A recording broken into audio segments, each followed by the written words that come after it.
College can be incredibly expensive, so how can you cut some of these costs back? Well, today we're going to be looking at the costs from living on campus versus off campus. And with that, let's dive into it. The first thing we'll hit on is groceries. If you're living off campus, the average single person spends about $3,000 a year on groceries here in Lubbock, Texas.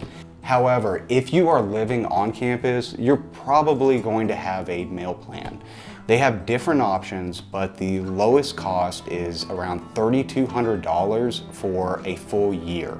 Now, this is really for people that miss a meal every now and again and really don't snack. The highest priced one runs about $4,300, and that's hitting every single meal and if you want to get snacks as well. Next up, let's talk about transportation. If you're living on campus, you're probably going to be walking to class, which is incredibly easy due to the close proximity of some of the residence halls to the actual classrooms. But if you do bring a car with you, definitely get a parking permit. These run around $260 to $90, I believe, for a full year, and you can park at your residence hall. And I say definitely get one because the Texas Tech parking, they don't mess around. They will give you citations, and this is coming from personal experience. Now, if you live off campus, depending on how far away, you're probably gonna have a car, and expect about a 5 to a 15-minute commute time depending on where you're staying. And finally, should you live in a dorm or maybe buy a house or rent? Well, before we dive into that, let's talk about Texas Tech's rule with dorms. If you are going to Texas Tech and it is your first year, they want you to live on campus. And this is because those that live on campus have a higher GPA and are less likely to drop out of college. But there are some exemptions with this. If a parent lives about 60 miles away from Texas Tech and it is their primary home 6 months before you start college and you live with them, then you're welcome to continue living with them.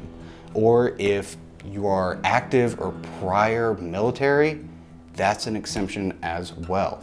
So what about cost? Well, if you are staying in the residence halls and it's a double occupancy room, you're looking at about $4,800 for the entire year. If you're in a suite type of living quarters, well, then it's about $7,000. And if you want to upgrade to an apartment style, it's going to cost around $8,500 for the year. So what about off campus and primarily rentals? Well, in about a 2-mile radius from the university, you'd expect to pay about $1,300 per month for a 3-bedroom, 2-bath, and around 1,300 square feet. And I mean, this isn't crazy. If it's split equally between 2 other roommates, you're really looking at paying $433 per month. Now, if you're looking at buying a home with the same criteria, about 2 miles away from the university, 3-bed, 2-bath, you're gonna really expect to pay about $200,000.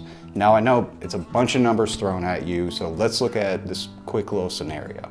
If you purchased a home for $200,000 using typical FHA loan, so you're putting 3.5% down, and you stack that up against the cost to rent, well, you're really going to be breaking even on the purchase in about a year versus not even owning the home. And that's not even taking into account that you could potentially get roommates that will decrease that cost and decrease the amount of months it would take to break even. Another important fact is that Lubbock's appreciation has been climbing and climbing. It always has, but from the past year, it has increased almost 11.5%. So this time next year, that $200,000 home can be about 11% higher in sale value. So an important factor is really, do you want to build wealth while you're building your knowledge? Or do you want to continue to rent, which There's no bad option. Whatever you choose, make sure that it's one that fits your lifestyle. I hope this was incredibly informative, and if you have any questions, feel free to reach out. I'm Nate Toffner with Better Homes and Gardens Real Estate here in Lubbock, Texas, and we'll catch you on the next one. Before you leave, I just want to thank you so much for watching this video, and if you haven't already, please like the video as well. It really helps us out through the algorithm and showing the video to people that would find it valuable as well. And if you haven't already, go over to the channel, click that subscribe button and that bell notification so you'll know each and every time a new video is put up. Thank you so much, and we'll catch you on the next one.